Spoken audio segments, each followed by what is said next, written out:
ఇవాళ రేవంత్ రెడ్డి గారిని కూడా ఎదిరించి పోరాటం చేస్తా అంటూ నేను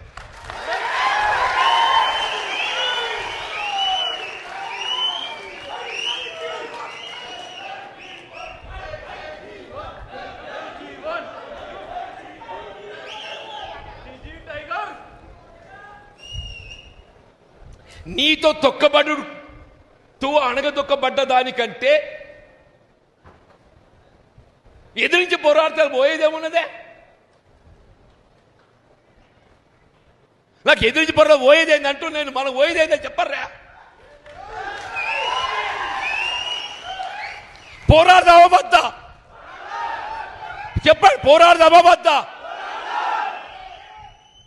మరి ఇక్కడ అడగదొక్కబడదామా? ఎంతకాలం ఈ అవమానాలు, ఎంతకాలం ఈ అవమానాలు, ఎంతకాలం ఈ మానసిక క్షోభ? అంటే కాంగ్రెస్ పార్టీ నుంచి ఎవడు ఎదగద్దు, కాంగ్రెస్ పార్టీ నుంచి ఎవడు ఎదగద్దు. నీ చెప్పు చేతుల్లో ఉండేటోడు, నీ దయా దాక్షిణ్యాలకు లొంగేటోడు, నీ అడుగులకు అడుగులు ఎత్తటోడు, వాడు మాత్రమే కాంగ్రెస్ పార్టీలు కొనసాగాలి.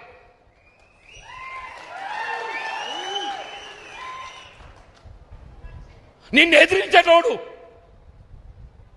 రాహుల్ గాంధీ ఆలోచనకు అనుగుణంగా నడిచేటోడు, నువ్వు ఎవరిని అడగదొక్కుతున్నావే? రాహుల్ గాంధీ గారి ఆలోచనకు అనుగుణంగా నడిచేటోడిని అడగదొక్కుతున్నావు అంటూ నేను.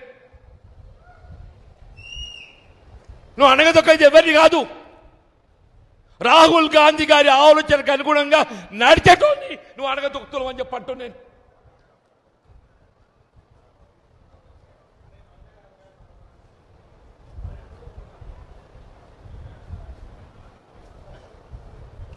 2.5 సంవత్సరాలు నేను పదవి అడగలేదే, నేను ప్రభుత్వ సలహాదారు అడగలేదు, నిన్ను కార్పొరేట్ చైర్మన్ అడగలే. నాకు